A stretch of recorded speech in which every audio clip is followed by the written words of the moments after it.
In an ideal world, there should always be time for diplomacy, a time to temper our language, to talk of peace.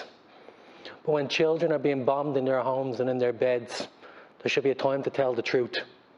And the truth is what is happening in Gaza at the minute is a massacre.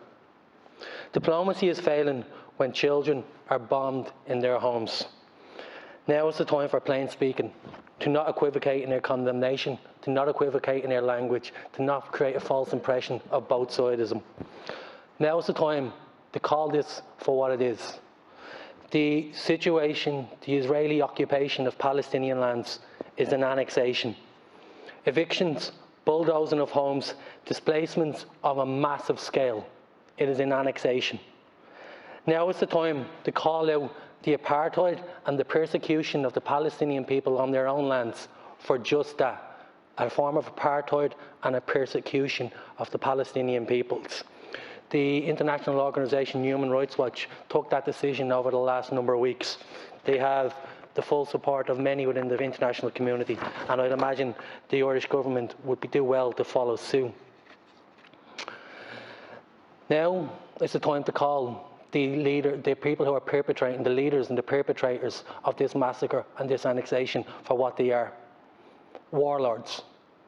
In particular, these are warlords. In particular, a Minister for Defence who campaigned in 2019 in Israel, the Israeli Minister for Defence campaigned in 2019 on his warlord credentials as carried out on the people of Gaza in 2014. This is a long-sown trek of people who create the ideal of an enemy at the gates and present themselves as the only one who can fend them off. They dehumanise, they create an impression of being in constant under attack, and then they create themselves as being the only ones that can save it. And this massacre that is happening in Gaza as we speak will be used to prop up these warlords in elections to come. When we hear talk of terrorism, we should remember that terrorism has many forms. Terrorism, as we know it in a post-9/11 world, comes from terrorists in caves, terrorists firing rockets. Terrorism has another form too. State-sponsored terrorism, state-aided terrorism, state-enacted terrorism. We hear of children, and I spoke of children being bombed in their beds in Gaza as if these children were asleep. These children couldn't have been asleep. They would have been simply terrified. 11, as was previously mentioned, 11 of the 65 children were undergoing trauma counselling. That is a form of state-enacted terrorism against children, and we should call it for what it is.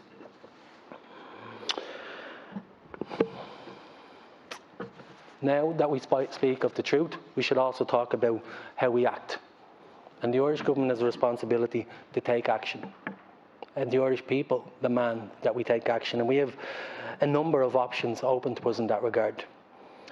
There is a mandate in this chamber for the passing of the Occupied Territories Bill. The Irish people have a proud tradition of boycott.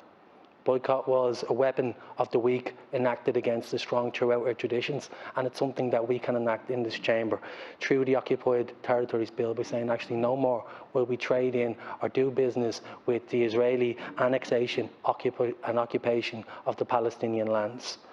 There is legal arguments and legal disputes, but I strongly argue in favour of let's have these legal arguments out at committee stage. Let's bring it through.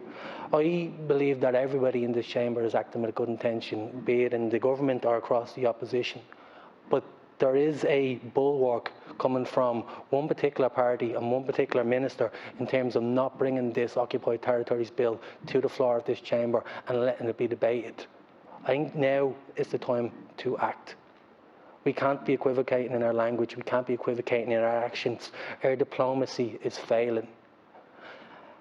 Now is the time to recognise the Palestinian state. Now is the time to recognise that we all have a responsibility to be brave. I think we can